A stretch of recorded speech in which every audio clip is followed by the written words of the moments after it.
Praktikovanie vnímania krásy.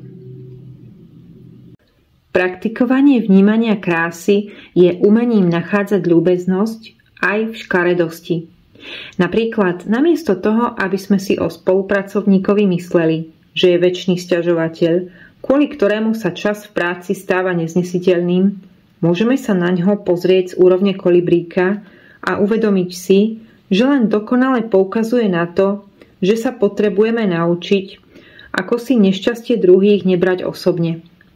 Keď dorazí k nášmu stolu, aby nám vzdelil, že sme v správe vynechali nejaký detail a tvrdí, že sme mu prácu odovzdali v katastrofálnom stave a on to bude musieť celé prepísať, nahliadneme, že je to náš učiteľ. A aj keď nám v mysli obvykle prebehne, to je ale blbec. Vzpomenieme si, že sme tu od toho, aby sme sa naučili prehnane nereagovať na kritiku, neobhajovať sa, zostať vo svojom strede a nie sa rozčuliť len preto, že niekto iný zúri a že nemusíme napodobňovať blbcov. Potom môžeme túto situáciu skrášliť svojim úsmevom a nakoniec aj skúmať, prečo sa zdržujeme v triede pre žiakov, ktorí vlastne zaostávajú.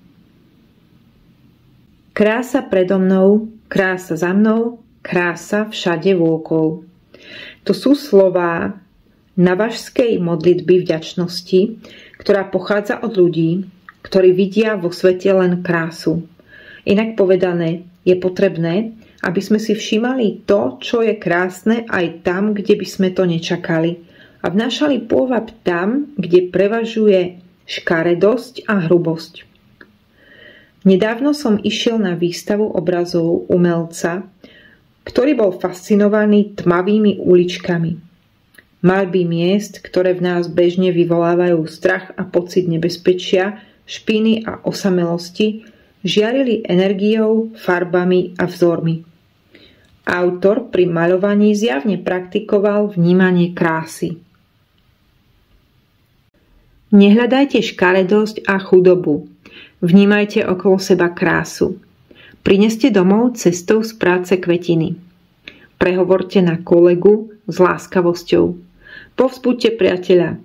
Ako náhle na tabuli odletov uvidíte, že všetky lety do vašej destinácie sú pre zlé počasie zrušené, čo znamená, že strávite deň vďaky vzdania na letisku, môžete si vybrať, či sa rozčulíte, alebo navýšite úroveň vedomia a zavnímate krásu okamihu. Ľudia, s ktorými strávite na letisku čas, s ktorými sa vzájomne poľutujete a možno aj nasmejete, vám pomôžu z tejto chvíle vytvoriť sviatok, na ktorý len tak nezabudnete, keď to dopustíte. Vnímajte krásu v tejto a v každej situácii a rozbalte si tak darček pochádzajúci od ducha. Ako náhle dokážete vidieť krásu všade okolo, krása si vás nájde aj na tých najmenej pravdepodobných miestach a vám sa bude dobre dariť na ceste hrdinu.